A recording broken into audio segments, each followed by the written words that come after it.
कभी जाइए मथुरा, जन्मभूमि जाते हैं, जन्मभूमि तो सब जाते हैं, पर वहीं पीछे ही केशव देव जी का चतुर्भुज रूप मंदिर है, उसका उनकी स्थापना वज्रनाभ ने की।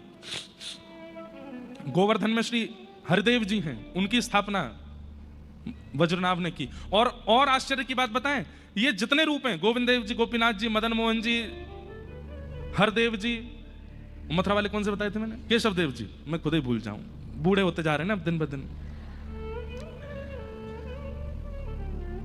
ये स्वरूप जो वज्रनाभ ने बनवाए हैं, तो जो स्वरूप का धातु है, वैसे तो वो ठाकुर जी हैं, पर वो धातु कौन सा है पता है?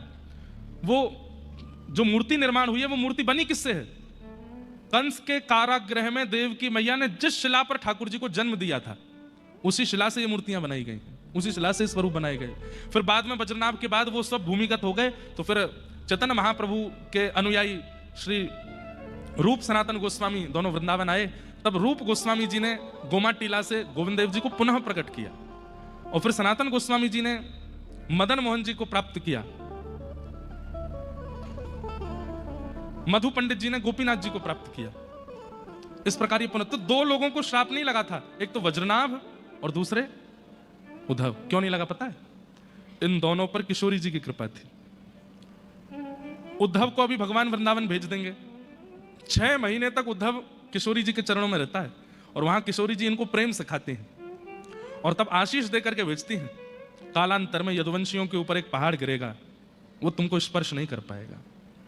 इसी कारण से उद्धव बच गए। फिर बाद में कथा आती है कि सूर्य ग्रहण के समय पर जब द्वारिका से सब लोग यहां पधारे कुरुक्षेत्र, तब वहां ब्रज से किशोरी जी भी गई थी।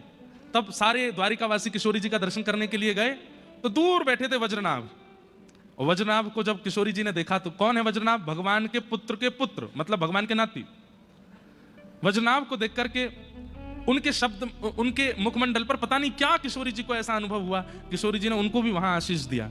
यदुवंशियों के ऊपर जो एक ब्रह्म शाप लगेगा, उसका प्रभाव तुम पर नहीं होगा, क्योंकि ठाकुर जी के जाने के बाद सब ब्रजवासी भी अंतर्ध्यान हो जाएंगे, तब व्रज की रक्षा कौन करेगा? तो भगवान के किसी वंशज को करनी होगी, तो वो तुम करोगे।